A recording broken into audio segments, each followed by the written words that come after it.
Michelle? Daniel, OG OG Rose. Rose, and today we're going to talk a little bit about a few things. Michelle recently had a talk on out of control as controlling. I also had the pleasure of speaking with Aspasia and Seth recently that covered a number of topics that I really enjoyed. And Michelle, on your recording, if you say some things. Yeah, well, thank you, Daniel. It's always great to talk with you. And I did this recording because I had a thought that came to my head that, as I describe it, it's not like my voice. It's just sort of like a voice that's very clear and very convicting, but it doesn't feel like my own. And it said something like, the reason why you feel so out of control is because you're very controlling, which sounds very judgmental, but honestly, I didn't feel judged at all by it. It was very, illuminating. It felt very, convicting. And I was grateful for it. And I guess it came after a day where, thankfully this doesn't happen all the time, but I'm sure every human can relate to feeling out of control sometimes.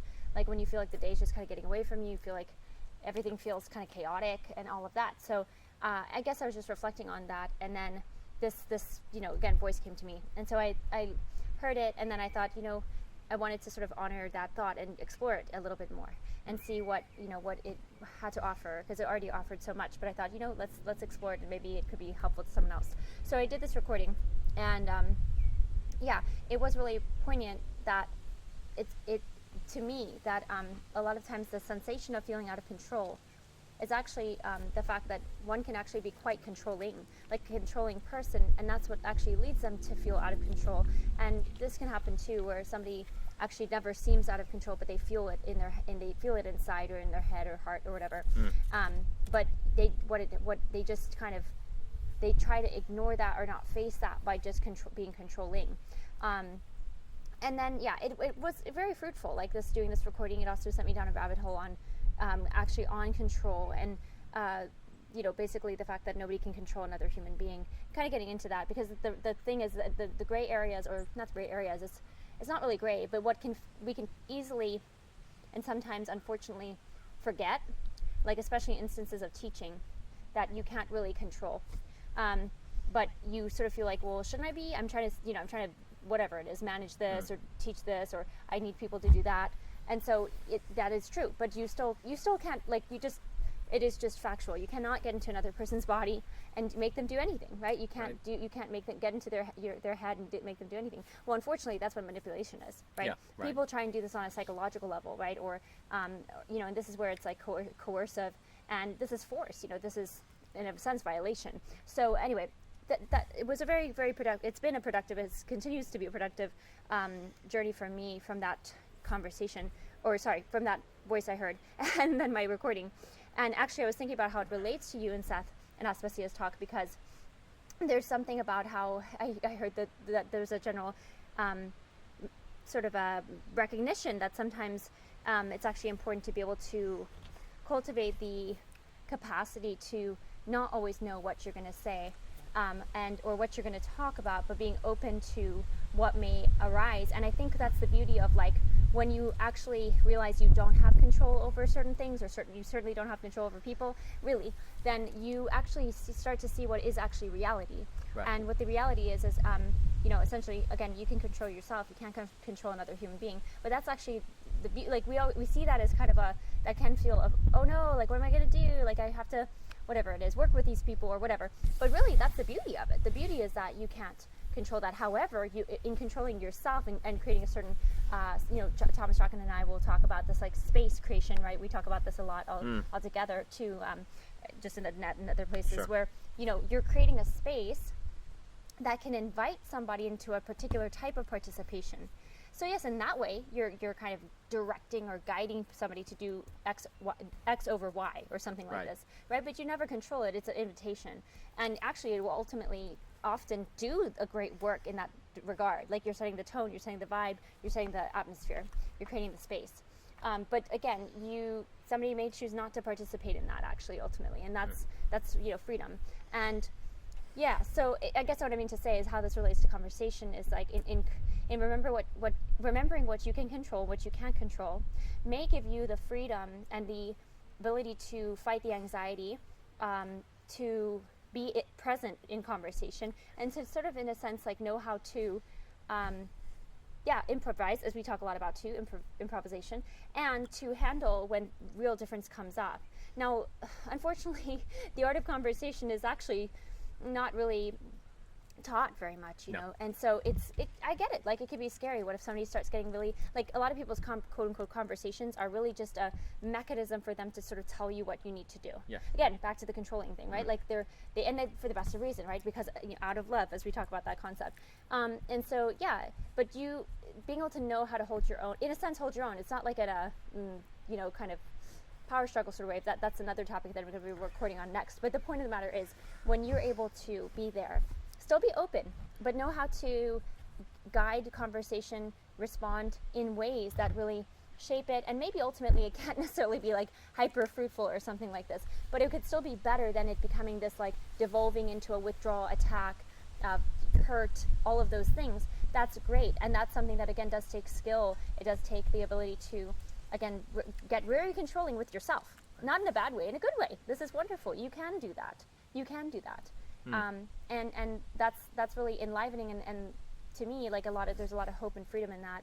And then again, you let people do what they do, and the beauty of that is you don't know, and then again the saxophonist is doing his thing, and you never anticipated that, and you're like, that's amazing, and now I can jam with him, and this is creating this incredible song and this incredible jam session or whatever it is. It's so a lot of fun, so can be had in that place of the unknown. So I want to throw it back to you. That was a lot. No, well, it's interesting, the concept of controlling. Like, first off, there's a way in which you have to stand your ground to not be controlling, because there are ways in which people can pressure you to be more controlling, right? So now on the other side, there's a way in which sometimes actually people being passive or always saying yes is actually a means of control, because you know the outcome. Whereas if you stand for yourself, what if the person blows up, right? So it's very interesting, because control, the meaning of control is not necessarily straightforward. Like, one of the reasons people can in a relationship always take the blame is because they know if they do that, the person won't get upset or won't leave or something, right? So it looks like it's not controlling to always take the blame. In fact, it looks like you have no control, but actually it is a means of control. So what exactly is going on when a person is quote unquote controlling? Well, in a way, it's a limiting of the probability distribution of possibilities. You're trying to narrow what could happen, right? And of course, reality is full of black swans and unknowns and surprises. So if you're trying to limit the amount of surprise that can occur, then you're out of control. You're going to fail, because that standard of control necessarily means you must feel out of control. And in the recording, this play on the idea of you feel out of control in trying to control. Because if you're not even trying to control, then you actually can't feel out of control. Right? You get a negation of the negation in that way. But, that feeling of being out of control, interesting enough, requires to be in an orientation of controlling.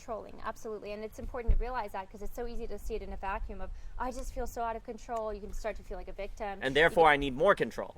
When actually that's the very condition of making you feel out of control. Yes, very well said, Daniel. Exactly. And that's precisely what I was trying to highlight with the recording.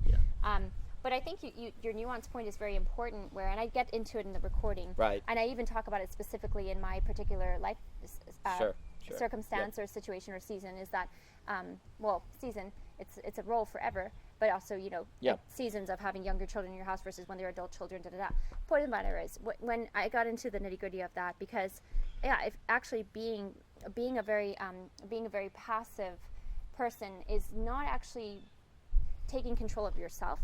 Because if you, and then again, that is a way in which you start to you're feeling out of control, but you usually, it's funny, even somebody who is quote unquote very passive, unfortunately, it will get to them eventually that they aren't knowing how to have their self-control and their self-responsibility. Then they will start to actually be, in kind of nice ways, they'll still be very controlling. Actually, they'll be, and they can also have little moments of just bursting, because they didn't know. They feel like they're trying to let everybody just whatever, and that really it's not. It's sort of I think it's harder to identify that as a problem, as in, like, we all kind of know that the sort of edgy, controlling, vocal person is like, oh, that's not, nobody really wants to be, but the harder thing to identify is actually not good, and as just as much advice is the passive, nice person who is actually still quite micromanaging. Yes. It's still quite Yes. quite controlling. Yes. And this is that's to me why it's so important to kind of come back to this idea of like the self-responsibility, because when you start to have self-responsibility, that also does mean actually, if you're the one who it's your environment that you're creating for others, you have the responsibility of creating that environment. Yeah. Which does also mean there are certain things that you allow or don't allow. We're not going to allow people to be swinging around hammers, right? So that's not like if somebody starts to swing around a hammer, they're not a bad person. They're not obliging that. They're not within the parameters of that boundary. So all you say is, well, you do need to put that away. Correct. Right? Or if you don't put that away, you may have to go do another chore or do something like this. I'm just trying to say that there are like certain things that say, but you always have to like allow the person to understand their own choice in the matter, right? Right. And I think that that recognition of, so little devolution on the, but hopefully I'll get back to stay central, because I have been thinking about the law, and I've been thinking about how creating like the law, we talk about the law actually was a gift. Sure. And this is why the Old Testament, there's like there's a lot of the idea of like the law is actually something that helps people, really just know the law. Because I heard this thing that this woman said where it's like something about the word obedience is misunderstood, because it's out of just automatic compliance. But really, if a person does not have full awareness of the rule or law, they actually didn't disobey because they didn't know what the rule was. Yeah, so right. It's always at the framework of the knowledge of the law, right? Right. And so I was thinking about that. I was thinking about the New Testament. I was thinking about, or the Second Testament. I was thinking about the idea of the Nietzschean kind of law, where you kind of bind it. You choose this binding for yourself. And I thought about the fact that, like, in reality, that is what especially, I'm thinking about this from the family dynamic, but the husband and wife have to do this work of creating a law, in a sense, right? And fair law, but order law, a type of law that is not necessarily something that, like, it's from your own intrinsic values as a family. Right. And you are creating that, though. So yes, in a sense, is it arbitrary? Is it something that shouldn't be? Well, there's going to be law somewhere, because if you don't find it in somebody choosing it consciously in their own family, you'll find it in the social fabric laws, right? So it's going to exist somewhere. So that's why actually being consciously choosing of those values and the laws that then come forth from that is it actually goes back to almost a sublation of the First Testament or the Old Testament, because it does a work of like sublating the kindness and the gift of the law in such a way that actually allows people to understand the co-creation of the law in creating a family. Creating, and then saying you are able to do this yourself when you rise up and have ultimately the autonomy to create your own, whatever it's a business, a family, or whatever, where you establish what those things are, to create a culture, to create an environment, to create for the sake of love, ultimately, for the sake of like, and enjoy, what we're talking about with art of conversation. So you can have a good time, right? An enjoyable conversation where people aren't hurt and, bitter and upset and all of these things. So Right. I guess I was just thinking about that. And basically it was a question of the law, and its existence beyond the First Testament. But the thing is that it's not, Christ will say, the emphasis of Christ is not that he came to like obliterate the law, but fulfill it. And I'm thinking about that language being almost like, but I came to sublate it, which doesn't mean the law goes away, but it's that the law becomes your embodied value and practice and order and your establishment of creation that then allows thriving. So anyway, that's a lot there, but I'll send it back your way. Well, it's getting at a bunch of important things. Jesus does not remove one iota of the law, but there's this idea that it's fulfilled. But the issue is that what that means, you have to go basically line by line of the law to determine how it would change if Jesus was the Messiah. Right. So, for example, you would change the Sabbath, because if you continue to observe the Sabbath in the way the Jews did it, then that is observed precisely awaiting the coming of the Messiah. And if you believe the Messiah has already come and you continue to observe the Sabbath in the traditional way, that would suggest Jesus wasn't the Son of God, right? However, the move Paul makes is to say now every day is the Sabbath, actually. So this is interesting because it suggests a few things: that you can still work, but you must never toil, because there's a difference between work and toil, right? Because there's work in the garden, not toil. Well, what exactly does that mean? So what ends up happening, and you could make this same point can be made about eating, shellfish, threads, you go bit by bit by bit, right? I think, unfortunately, some traditions of Christianity, instead of doing that work, have simply basically made a hard distinction between grace and law, and just basically like, well, you're saved by grace. But that leads to the cheap grace that Bonhoeffer was concerned about. No, you need to do the work. Paul is doing the work. This is actually a reason why I like to emphasize Paul as a kind of third testament in birth of situational reasoning, because he is absolutely trying to figure out what it would mean, because they don't, Paul doesn't think they're not Jews anymore. Christianity is still Jewish for him. So basically, what does it mean to be a Jew in Rome, in Corinth, that is simultaneously strategic, aware that if you're not wise, you're going to destroy the movement, while simultaneously not betraying Judaism in light of Jesus being the Messiah? Well, that requires live situational reasoning, right? So the law, so you could say that the presence of the law, the reason why the law is sweet, is because if you're in, Bronze Age, that time of the world, it's chaos. Civil life is chaos. There are endless revenge ethics, like Icelandic literature, as I always like to reference. I mean, it's horrible, and suddenly you have order. Yeah. And if you've never had order before, which is the possibility of a society, then it's a big deal. It's a huge deal. And I think too, like really quick, there's this gets into this again, the sublated law, which is like you're saying, it's sweet. There's a order. It's loving, because a lot of times people they actually do need to know. Just it's kind of like the human sentiment of just tell me what to do. Just tell me what to do. Now, the beauty of it, in it being a sublated, is that because you have certain parameters, you actually conserve a lot more energy for doing the stuff where you're like, oh no, I don't need anyone to tell me what to do, because like I'm reading again, I'm still reading through Julia Cameron's The Artist's Way, and it's been really tremendous, and she's talking about the artist state, which is another one of the recommendations. Again, please go buy her book and read her book. I'm not trying to share her ideas without her credited. She is go get her book. But basically, yes, she talks about the artist state. That's one of the other things that should do in this 12-week cultivation of the inner artist, as she'll talk about. And she said something about like, don't think about it in terms of duty. Don't think about it in terms of, oh, I should read this or I should do more. No, just do it because something about it is just very enjoyable for you. Something about it is very compelling to you. Think about it, she said, mystery over mastery. So do it because of the mystery of it, not because you're just like, oh, I gotta be good at this, right? And now the irony is you often get masters that come from the mystery, right? The mystery disposition.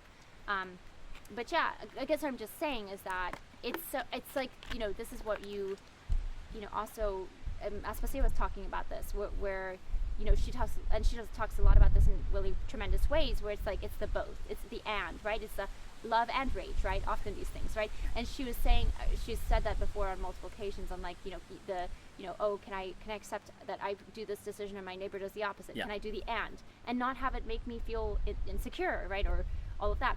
And when we think law, we think it exclusively. Yes. And we don't think about how it can be done actually, and actually is required, so that we can have fertile opportunities for the the unspoken, right? Like what I mean to say is the uncalculated, or all of the things that aren't, oh, this is what should be done or shouldn't be done, right? Or this is our rule or isn't a rule. Like, it's like, okay, and I think about it like, I think about this with marriage, right? For me, I think about that kind of limitation as an opening, right? For not having my psychical energy be completely drained by the drama and the pain of like, sordid relationships, romantically, right? Sordid romantic relationships, extremely exhausting, extremely painful, extremely ties you up in so many ways. And yet with you, like, the commitment of marriage is so certain and like this finality and this eternal nature to it, that finds you, and then from that there's so much, like, you can have children, right. You can make this, you can do this together, you can do so many things with right. with that limitation, and we know this, right?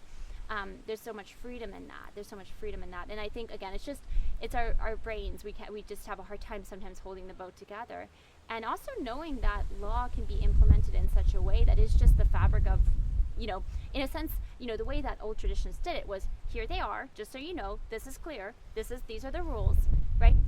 But then the way that those were actually communicated and taught were, yes, both explicitly and then implicitly by how everybody behaved, right? By how everybody treated one another. And that's the cultural stuff, which then is like, oh, cool, that means, we have these feast days, and that means, like, there's all of the fun, the sort of the, all of the play and fun of those things that come because of a structure. Yeah, that's right. So anyway, it's not like new stuff, but it's just, to me, it's important because our brains just do this thing, even if we know we shouldn't, and even if we intellectually assent to it, it's hard. We have to let it sink down to the very core and examine our own limiting beliefs about such things, because it's like, oh, right.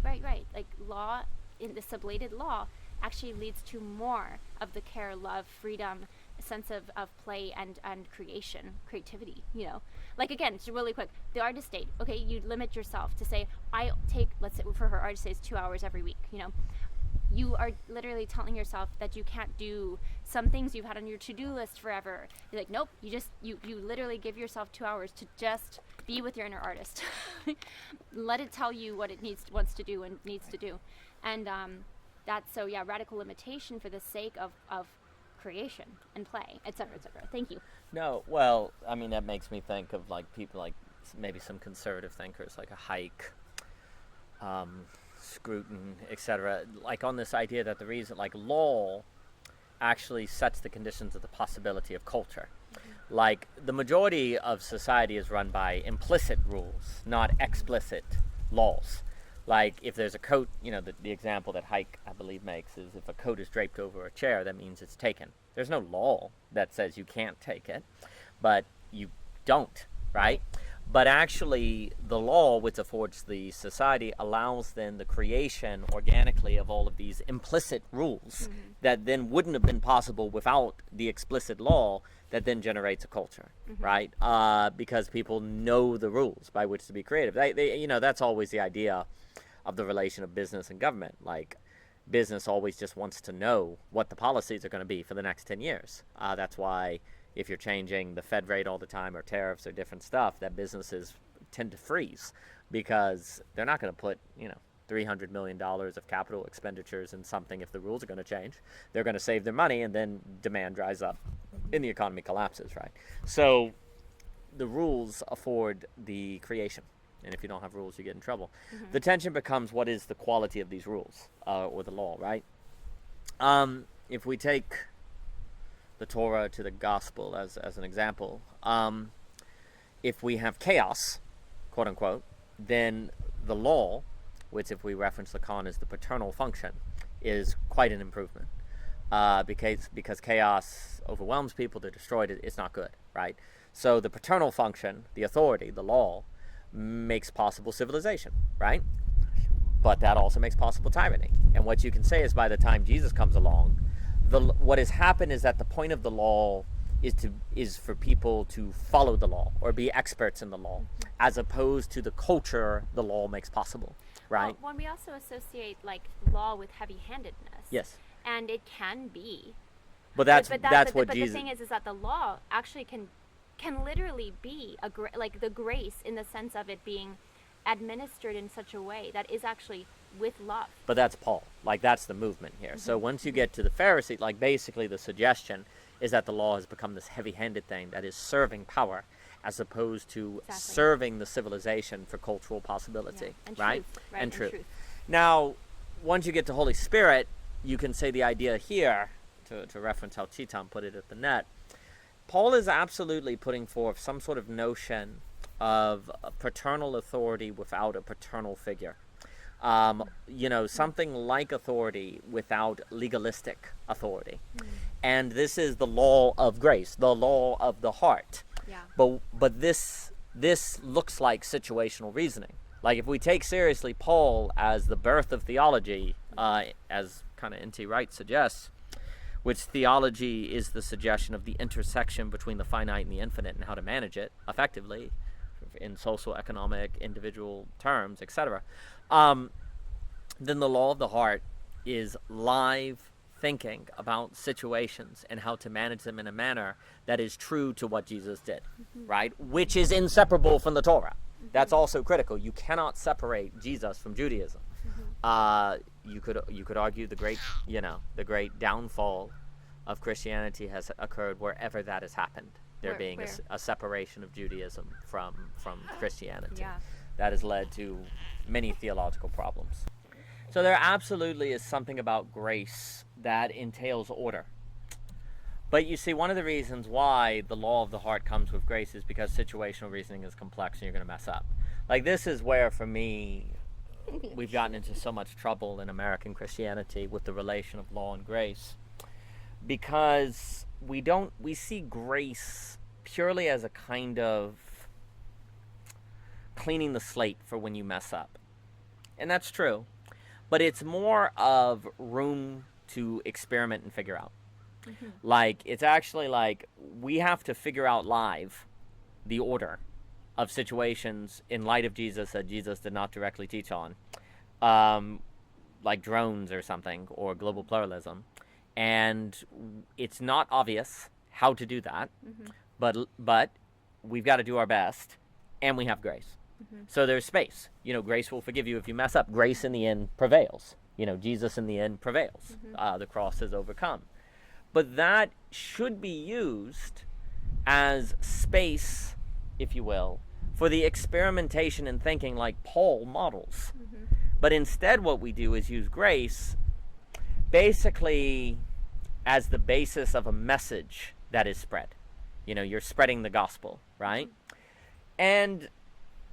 And so you're basically like, by God's grace, you're saved, you're forgiven of your sins, and so the gospel is declaring that and getting people to accept Jesus as their Lord and Savior, and of course that's part of it. That has a role. But the issue is that, looking at Paul, grace is not merely a spreading of a message. It is a condition of kind of self-forgiveness and experimentation for building the kingdom. Like, it allows you to try to figure out how to build the kingdom, not being so worried all the time that you're going to get it wrong and the world's going to end. If in the end Jesus is victorious, then if you do something that you think is going to actually make an effective, more Christ-like economy and it fails, or it doesn't work, well, then you can say, okay, well, in the end Jesus prevails and there's grace, right? So for me, it is very important to see grace as tied to the law of the heart, and situational reasoning. If you don't do that, that's huge. Then it simply becomes a message. That's huge. Yeah, that's huge. I've been listening to a lot to. So I said that I kind of set off a journey for me in doing that recording on controlling, where I started to be like, well, I want to actually research like what people say out there about controlling other people's behavior. Well, really we can't, but like how do you deal with when you actually do have the responsibility to teach others, whether it's students or children or whatever, your superiors in your job or something like that, like and so anyway, I just happened to stumble upon this video upon doing some research by this woman named Nicolene Pack, and she talks a lot about self-governance. And her big thing is about the idea that the reason why this matters so much, or she doesn't say it that way. Let me start over. The reason why self-governance is important is because it's actually trying to do the work of a heart change. You're not doing it just simply for, yes, are you trying to curb certain behaviors? Yes, but really you're trying to teach self-governance. You're trying to teach that you can choose. You're trying to teach that you can feel something but still choose another feeling. That you can choose to do something in such a way that allows you to actually get back to your, basically when you start getting emotional, you're going to your midbrain and hindbrain. Yeah, right. You need to get back to your prefrontal cortex. That's where you're going to be able to like think, reason through things, hear different sides, hear opposing views. And so for her, the big thing is like affecting a heart change, and also to demonstrate your heart of love. Always, that it's always from love that you are doing that type of correction, and whatever it is, showing that there are consequences because there's cause and effect. And so anyway, she has 4 children of her own and took in foster kids for many years, and like the most difficult cases, I think it was called like therapeutic foster care. So she did that, and her goal was to teach children self-governance. And but what that looked like was also speaking to their heart and speaking with love for them, because people need to know that, in a sense, they have the space to learn. They Right. can learn, and they Right. can they can choose differently. Yeah. And it's not from a place of coercion for shame. It's from a place of a heart change, and from a place of love. You can't expect a heart change if it's not being done in love, and from that place of love. And that, I guess, for me, why that seems so important is because, we hear in like 1 Corinthians about like the greatest of all these is love, right? Love Sure. seems to be so crucial, and yet we can forget how that actually demonstrates itself in the act of teaching. And Completely. and a lot of people also feel very hated by love, right? Yeah. Oh, People, and that's because, like, well, what is, that's where you go into the question, what is love? What actually is love? And how do people feel and experience that love?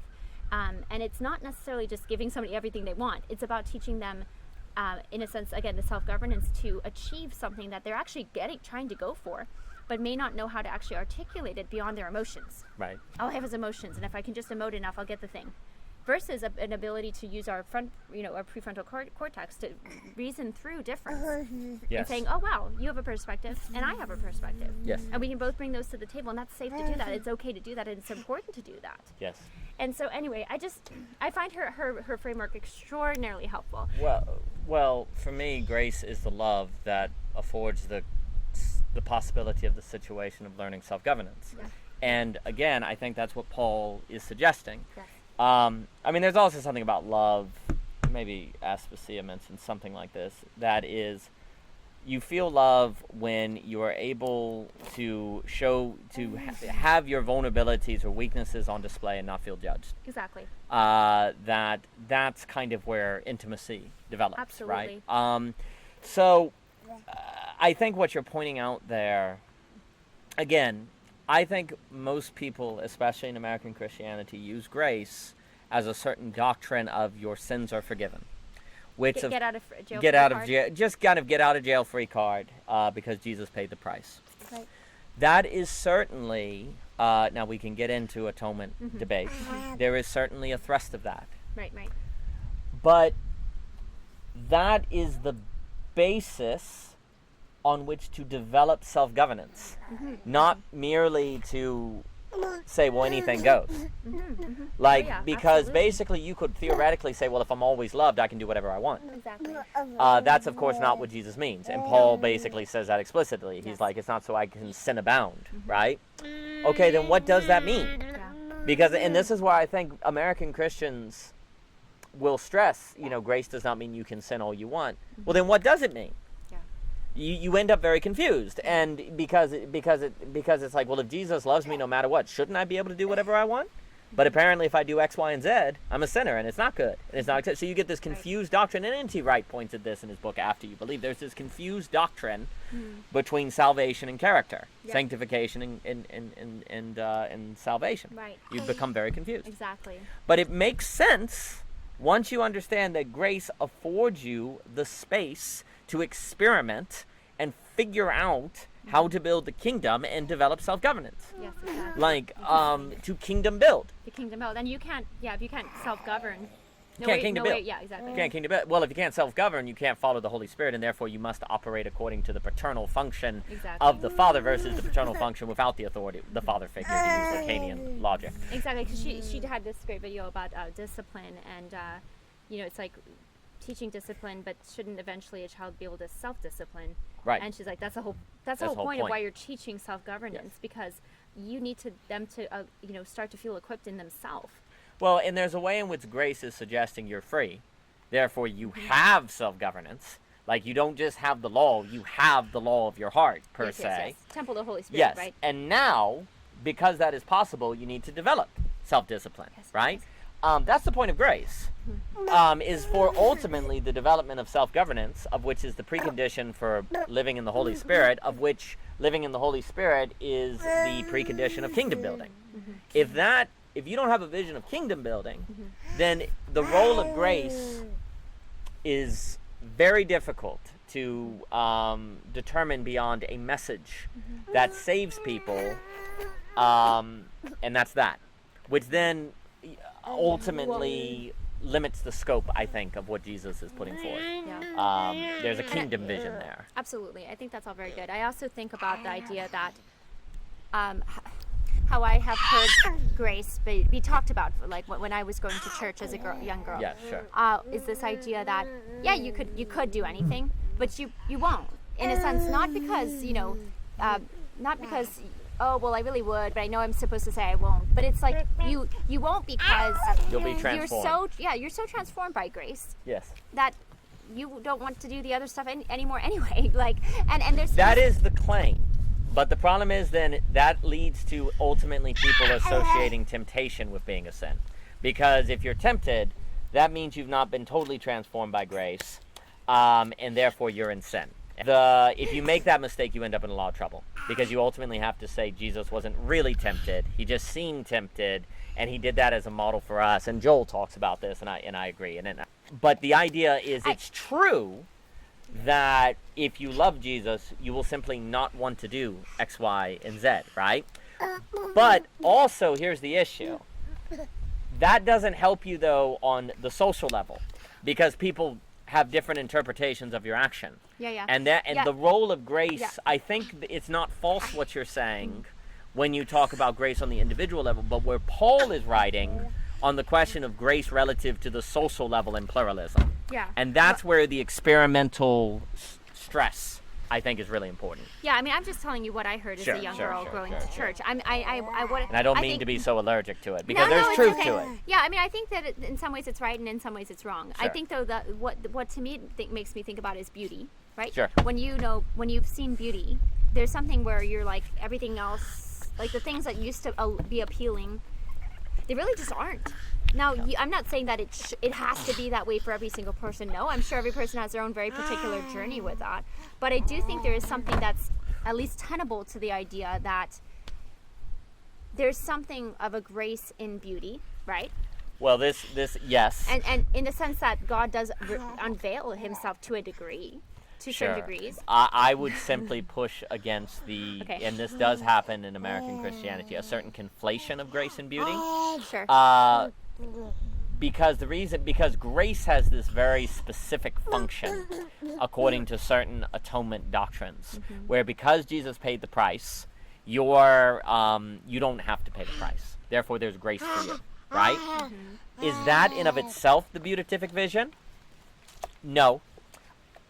The experience of beauty is distinct from the belief in grace. And American Christianity basically will say that if you believe in Jesus, you receive grace. Well, you may not have a beatific vision at all then. Now, what I would say is if you have the beatific vision, you'll get grace as well. But the problem is that if you just get grace, as many churches do it in America, you won't necessarily get beauty. In fact, you never get to beauty. Yeah. So that's why I would want to stress that beauty goes to grace, but grace doesn't necessarily go to beauty certainly in a propositional based Christianity of most American churches. Does that make sense of what I'm saying? Yeah, it does. I think, though, that there's a way that grace can point to beauty. Yes, it can, but American churches talk as if it does the work of beauty. It can point to it, it can open the movement toward it, but it's not the same as beauty. Yeah. I guess my thought with bringing that up is if somebody if somebody demonstrates grace and shows that you can learn. Oh, a person demonstrating grace can be beautiful, but that's situational reasoning that Paul's talking about. Individuals can be exemplars that model beauty, but is that the same as the theology of grace that churches put forth? I would say the theology of grace that churches put forth makes possible that showing of grace, but it has to be enacted. Well, the risk of, I guess maybe I'm misunderstanding what you're saying, but for me, what I hear to be a potential risk for that, sort of conflation of grace and beauty and this misunderstanding of grace is to almost say that, like, there's almost a way in which, if I really had received the grace of God, I wouldn't have a short temper. I wouldn't get mad at you. We wouldn't have to have a difficult conversation. Well, I think it becomes a doctrine of oppression.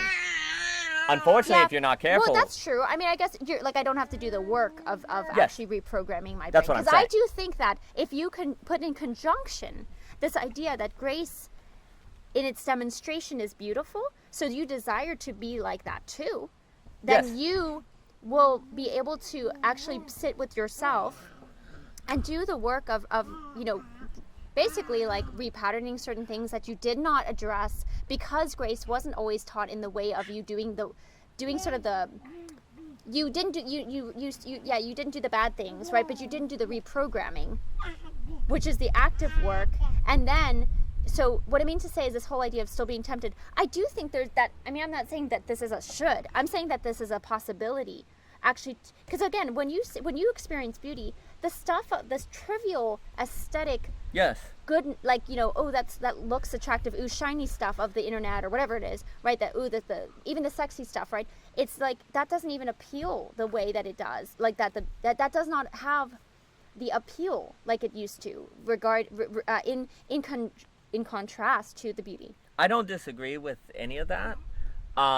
What I would say is that if you stress grace transforms your inner person to not want the things of this world, and you say, I accept Jesus into my heart, and you do the sinner's prayer, etc., so forth, and therefore have received grace, then when you feel angry at your spouse, you're going to pretend like you don't. You'll never have the difficult conversation, that's true. and you get in. And what ends But up that's- happening is that doctrine leads to repression. And if you conflate grace and beauty, then beauty will not necessarily be understood in a way that would help you out of that repression. If one, again, Well, yes. grace should allow the work, not negate the work. Well, that's what, yeah. If the If whole grace idea. negates the work by saying, well, you just should not be angry anymore. No. I Grace think gives you the space to do the work That's of my addressing point. That why is you entirely keep my getting point. angry. It's the space of Why is experimentation. that? It's not a shame it thing. allows, That's interesting. Every time this happens, this seems to happen. That's interesting. What pattern do we find? It here? allows the space of process. Yeah. Whereas the idea of the law is right or wrong. So when you move to the law of the heart, grace accompanies that, so you have the space of process to figure it out. Whereas if you're just stuck in the, authority figure of the law that Jesus fulfills, then it's right or wrong. There's no process. You either know it or not, right? So Jesus certainly brings a kind of law that's process, and grace is the corollary to give you the space for that process. Yeah. You see what I'm saying? Yeah. I think that, unfortunately, I do not think that understanding of grace is at all what the majority of American churches teach. If that's what you're teaching, by all means. Yeah. That's not what most of them are teaching, in my opinion. Yeah. They are teaching it as basically Yeah. a supernatural force Yeah. that changes the inner person automatically. And then it's very static. It's like very static because and in that way, it's not a fulfillment of the law. It's an actual kind of repetition of the logic of the law as binary. And so in that way, you just like the switch. it's isomorphic. Ironically, grace in that way ends up actually formally being identical to the law that Jesus fulfilled. And you see this with Christians because basically the move that's always made, He's he so likes angry the water about bottle. Yeah. Like- He both likes it and then he hates it. Hates it. Yeah, that's complex emotion. Aspasia would be pleased. Basically, you see the move that many Christians make, which is the idea of, yes, if, we're saved by grace, but if you actually were saved, you would act in a different way. So no, it's not that your good works get you saved, it's that good works follow if you are saved. Okay, right. But they don't. that- They don't talk about how. No, they don't talk about how, and actually that logic is very dangerous because then basically you're still in the formal structure of the law. Once they, Because you can determine who's right or wrong. The whole idea of Jesus is basically making it very difficult to determine who's right and who's wrong. Right, the appearing heretical. Yeah, that you talk that's about. exactly right. Jesus makes it very difficult to tell who's right and wrong. That doesn't mean there isn't right and wrong. Yes. It means it's difficult to determine what is right and Yes. wrong, which means you need the what? Spirit. You need to be in relationship in order to get an accurate determination of what's going on, right? Like, when you're dealing with people, there's still right and wrong. You just have to know the person to know the right or wrong, right? It's just not written down, right? We don't have a law written over the dinner table every night, but we know from practice and time what's right or wrong, right? So, and grace, so what ends up happening is if you don't have the right understanding of grace, you actually end up in a religion that is very similar to the religious spirit that Jesus is fulfilling, because you have a means of determining who's right and who's wrong. Because you simply say, no, we're not saying you're saved by your works, but we are saying we can tell who's saved by their works, right? And that little subtle move creates, there's no need then for situational reasoning. There's no need then for what Paul is putting down, because you can basically determine the righteous and the unrighteous.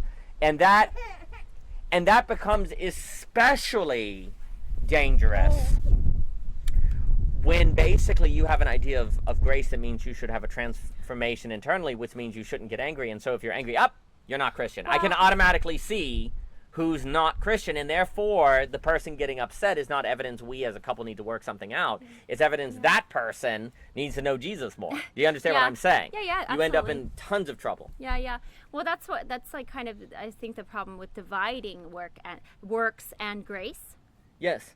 In a sense, like maybe this is too simple. The whole problem of grace and works gets you in so much trouble if you don't understand what Paul is doing. Yeah. Once you see Paul as situationally reasoning on live topics Jesus does not teach on directly and trying to figure out what it would mean to be Jesus in these circumstances, it's not that works is about being saved or not. Works is a question, the relation of works and grace is a question of what does it mean to manifest Jesus in circumstances that Jesus does not directly teach on, or that Jesus was not alive in. Well, yeah. What does it mean to manifest Jesus in 2025? That's the question of works and grace, which is not a matter of doing works to be saved, but a question of how to be like Jesus. Mm-hmm. So that's a different question. Yeah. And build the kingdom. How is it exactly that American Christianity gets grace wrong? Well, I mean, it's not, again, I don't want to say it's entirely wrong. I want to say it's incomplete. There's truth to it. But basically, they have the idea that Jesus dies on the cross, therefore pays for your sin, and you receive grace. It's very transactional. But there's a stress on this idea that there's nothing you can do. The grace is entire. Well, that means there's no process. There's no here's all your grace, and yet somehow you should be a completely different person. So basically, you end up, the Christian feels like they're supposed to be entirely different without any process. Well, it's interesting too. William James, like that, is he a sociologist or some type of person? Father of pragmatist. Yeah. Pragmatism. Well, he wrote a book about like religious experiences, and he talks about how some people, came to know Christ and then they got over their smoking, and somehow, almost magically, you might say, that they no longer wanted to smoke anymore. They had addiction for years. Like, I do think that it's possible to have both, right? Sometimes that actually happens for people. But for a lot of people, they've got to do the work of grace, which means I don't know. To me, I feel like it means you have to. Yes, you can't do anything, but really what the problematic thing with that is you're not allowing yourself to get into the how of transformation that grace allows you to do. I have never seen someone convert to Christianity and transform in every single aspect of their life. I have seen them transform in not smoking anymore or cheating anymore, doing like sins or different things. But have they overcome their tendency to go silent when somebody says something they don't like? Have they overcome their lack of patience? No, I've never met. And the problem is Christians will overemphasize those examples of someone giving up smoking as evidence that they are entirely a new man. But when when actually the giving up smoking is evidence of the beginning of becoming a new man. Exactly. That's such a great way to put it. And that's, honestly, I was just thinking about this morning too, that I think this happens a lot too in regards to healing. Completely. As well. Completely. People, there's too much, it's almost like this binary of like, you're healed or not. You're miraculously healed, or you're trying too hard, or you're making it happen. And now you're looking for egoic because you're not waiting on the healing of God. Correct. Really, it absolutely happens with this.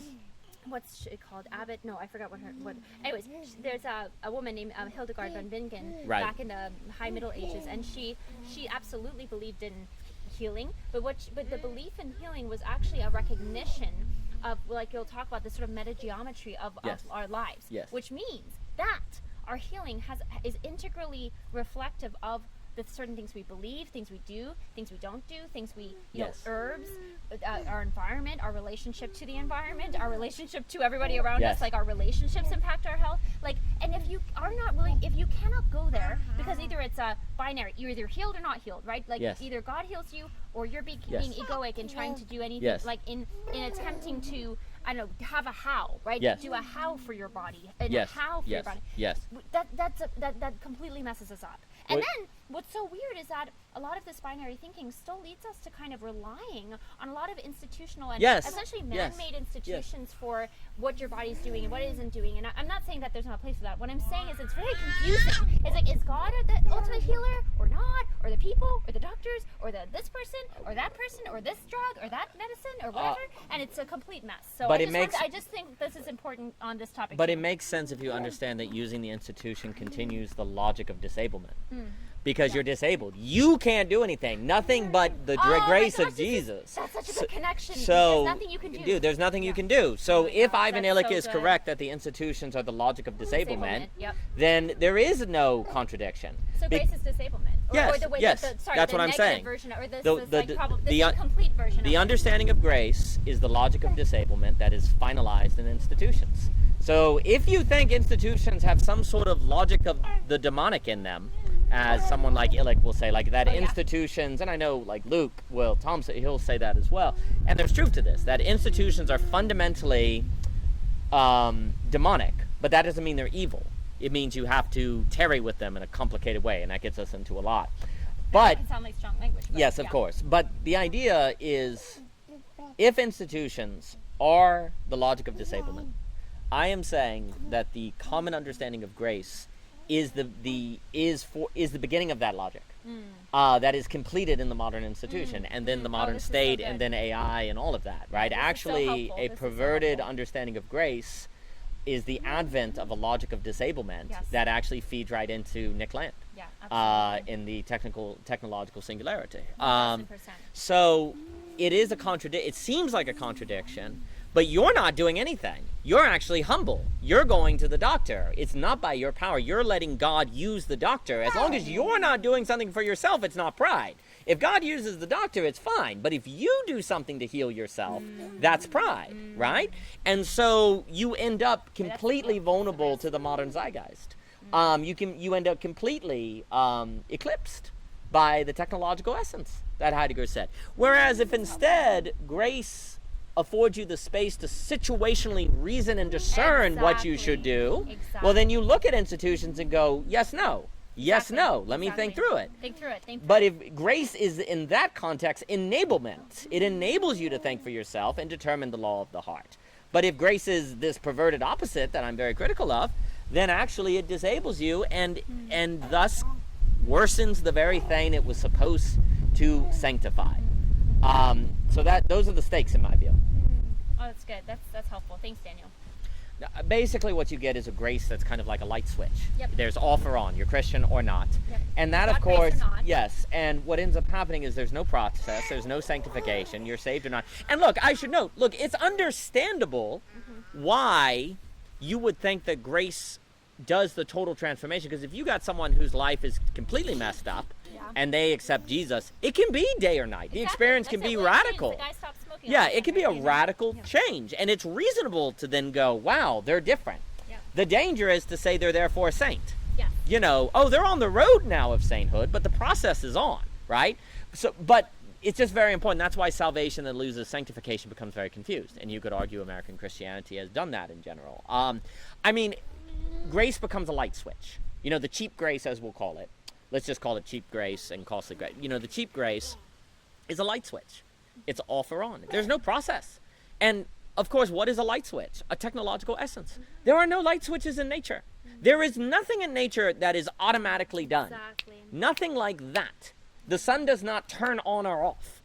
The moment you have a logic of off and onness, you have been captured by the metaphor of technology and not even known it. Yes. And so what's happened is a light switch metaphor has gotten into Christianity and led to a cheap grace that has removed it from a costly grace that is process. Nature is process. There are only processes in nature. Yes. And that means a costly grace gets you more aligned with the natural.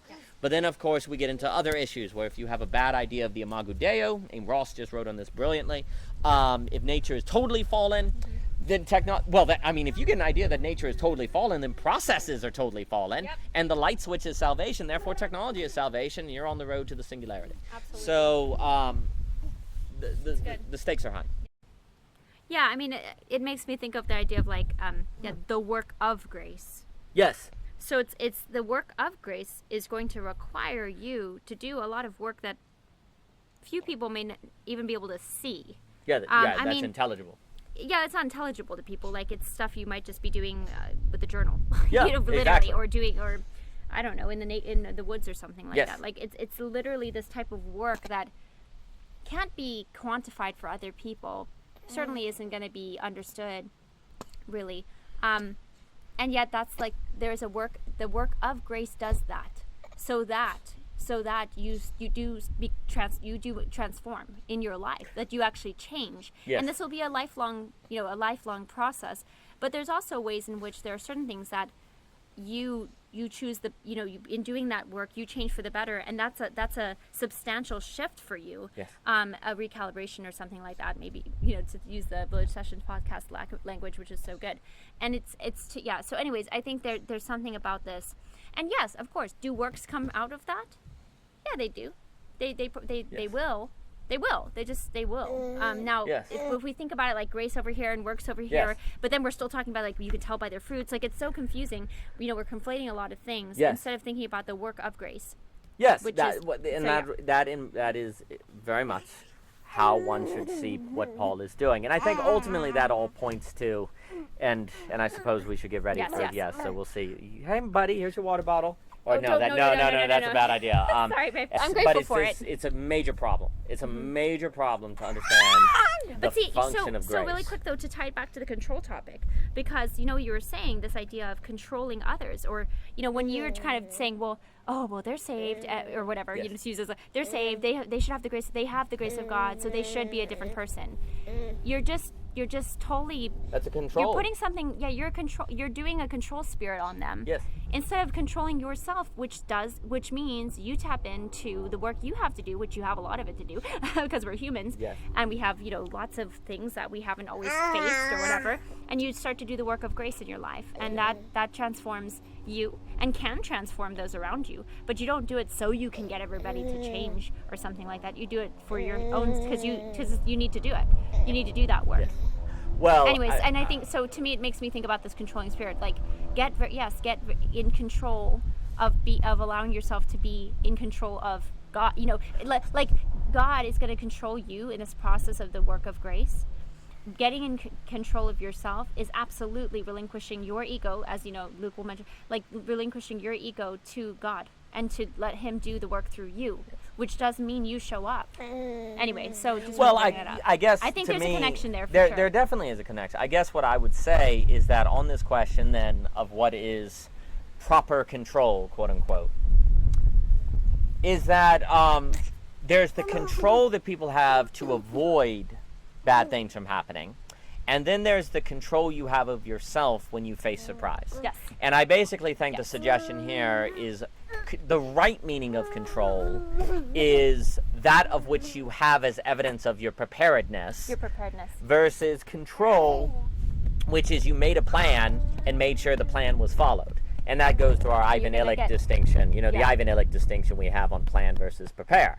So control, any kind of control that is in the realm of planning and assuring the plan is maintained is going to get you into trouble. Really, self-control is about being able to control yourself when faced with negativity, faced with a surprise, faced with something you didn't expect, faced with someone being upset, and you're able not to contribute to the pathos, not to contribute to the death spiral, if you will, right? Like you're able to stop the feedback loop. Control. Well, I mean, we can put it that way. The only real control is the ability to stop feedback loops. Mm-hmm. Like anything that can't stop a feedback loop is not actually control. It's just an appearance of control. And most couples and relationships are stuck in negative feedback loops. And they think the name of the game is to get control, but they define control in a manner that actually contributes to the feedback loop. 100%. Ergo, control is rational versus non-rational, yes. As we talk about all the time. Yes. So if that is so, then control is about the ability to prove yourself prepared for the unexpected. Then the relation is that grace is basically the space in which you earn preparation, practice, you develop preparation. And Yeah. since, because you're going to mess up because no one knows the answer. Like we don't know the proper way to face negativity of drone ethics, right? We don't know the Yeah, proper yeah. way to deal with negativity in global pluralism, right? You're going to get it wrong. But because of grace, you can try again and try again until you get to and that trying again is precisely the development, like going to the gym, of being prepared so that then you have control. That is self-control when faced with surprise. So grace is the space that allows you to develop that preparedness. Yes, yes. And that's the proper understanding of control, I think. And he agrees. He has his finger out. He's just Yes, pointing like, yes, point. yes, Yes, yes, absolutely. yes. Absolutely. But for more, Yes. check out ogrose.com. Michelle's recording reflection can be found on YouTube. And you can find her books on Amazon. All purchases and reviews are deeply appreciated. Yes. And thank you so much for your time. Thank you.